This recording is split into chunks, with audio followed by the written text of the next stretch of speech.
ఇప్పుడు జరుగుతున్నటువంటి కులగణనలో ఫస్ట్ ఫేజ్లో దాదాపు 1 సంవత్సరం పాటు హౌస్ హోల్డ్ సర్వే జరుగుతుంది. ఇండ్లెన్నునే లెక్క పెడతారు. అంటే ఈ 1 ఇయర్ లోపల మనందరం కలిసి పోరాటం చేస్తే ఆ కాలం ఏదైతే ఉందో ఓబీసీ, ఓసీ, ఈబీసీ ఈ కాలాలన్నీ కూడా యాడ్ అయ్యేటటువంటి అవకాశం ఉంది.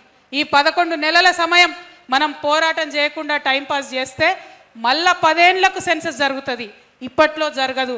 అంటే మళ్ళా 10 సంవత్సరాలు బీసీలకు రిజర్వేషన్ లేదు, బీసీలకు సర్టిఫికెట్లు రావు, ఈడబ్ల్యూఎస్ ఏదైతే ఇప్పుడు వస్తున్నాయి అనుకుంటున్నారో ఆ సర్టిఫికెట్లు కూడా రావు. ఇది ఒక్కరి మీద కుట్ర కాదు, అందరి మీద కుట్ర జరుగుతుంది. కాబట్టి అందరం కలిసి పిడికిలు బిగించి పోరాటం చేస్తే అది మారే అవకాశం ఉంటుంది. కాబట్టే తెలంగాణ జాగృతి మరి అందరికన్నా ముందు ఈ విషయాన్ని గమనించి ఈ రౌండ్ టేబుల్ సమావేశం ఏర్పాటు చేయడం జరిగింది. మా పేరులోనే జాగృతి ఉంది, జాగృతి అంటేనే మేల్కొల్పడం. కాబట్టి ఇవాళ నేను చేతులు జోడించి శిరస్సు వంచి తెలంగాణ యావత్ సమాజాన్ని కోరుతా ఉన్నాను. జనగణనలో జరుగుతున్నటువంటి కుట్రను దయచేసి గమనించండి.